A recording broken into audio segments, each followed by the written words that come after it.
ഈ ഒരു ഇലച്ചെടി എന്താണെന്ന് മനസ്സിലായ? ഇത് നമ്മുടെ നാട്ടിൻപുറങ്ങളിൽ ധാരാളമായിട്ട് കണ്ടിരുന്ന ഒരു ചീരയുണ്ട്. ഇതിൻ്റെ പേരാണ് ബഹുരസം. ഒട്ടനവധി പേരുകളുണ്ട്.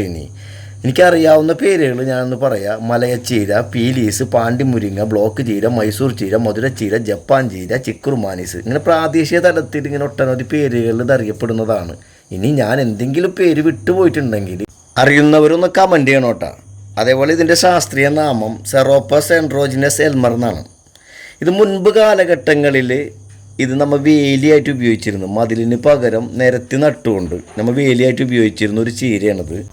അതിൻ്റെ പേരിൽ തന്നെ ഇതിന് വേലിച്ചീര എന്നും കൂടി പേരുണ്ട് കേട്ടോ.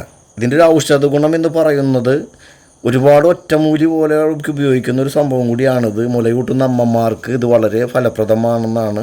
ഇന്തോനേഷ്യ, ഫിലിപ്പീൻസ് പോലുള്ള രാജ്യങ്ങളിലൊക്കെ അതിൻ്റെ ഇലകൾ അതിന് വേണ്ടി ഉപയോഗിക്കുന്നുണ്ട്. പിന്നെ നമുക്ക് തന്നെ അറിയാം അതിൻ്റെ ടേസ്റ്റ് എന്ന് പറയുന്നത് അപാര ടേസ്റ്റാണ്. ഉദരസംബന്ധമായ രോഗങ്ങൾക്ക്, മൂത്ര സംബന്ധമായ രോഗങ്ങൾക്കൊക്കെ ഇത് ഉപയോഗിക്കുന്നതും കൂടിയാണ്. അപ്പോൾ ഇതിൻ്റെ മറ്റുള്ള ഗുണവിവരങ്ങളും എന്തെങ്കിലുമൊക്കെ അറിയുകയാണെങ്കിൽ നിങ്ങളൊന്ന് കമൻ്റായിട്ട് പറയണം. ഇതിൻ്റെ ഇലയുടെ അടിയിൽ ഒട്ടനവധി കായകൾ ഇങ്ങനെ നിരന്ന് നിൽക്കണം കാണാൻ പറ്റും. ഈ കായകൾ നല്ല രസമാണ് ഇതിൻ്റെ കാണാൻ തന്നെ. അതുപോലെ തന്നെ മുൻകാലഘട്ടങ്ങളിൽ ഇതിൻ്റെ പൂവും കായൊക്കെ പറിച്ചുകൊണ്ട് കമ്മലുകളും മുക്കുത്തിയൊക്കെ ഉണ്ടാക്കി ചെയ്തുകൊണ്ട് കളിക്കുമായിരുന്നു. അതുപോലെ തന്നെ നമ്മുടെ ഭക്ഷണങ്ങളിൽ മുമ്പ് വെയിലിൻ്റെ അരിയിൽ നട്ടുപിടിപ്പിക്കുന്നതിൽ തന്നെ മിക്ക ദിവസങ്ങളിലും ഭക്ഷ്യയോഗ്യമാക്കി നമ്മൾ ഉപയോഗിച്ചിരുന്നു.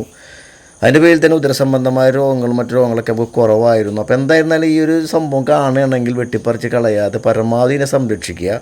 ഈ ഒരു വീഡിയോ ഇഷ്ടപ്പെട്ടിട്ടുണ്ടെങ്കിൽ നിങ്ങളുടെ അഭിപ്രായങ്ങളും കാര്യങ്ങളൊക്കെ കമൻ്റായിട്ട് പറയുക. പിന്നെ ലൈക്ക് ചെയ്യണം കേട്ടോ.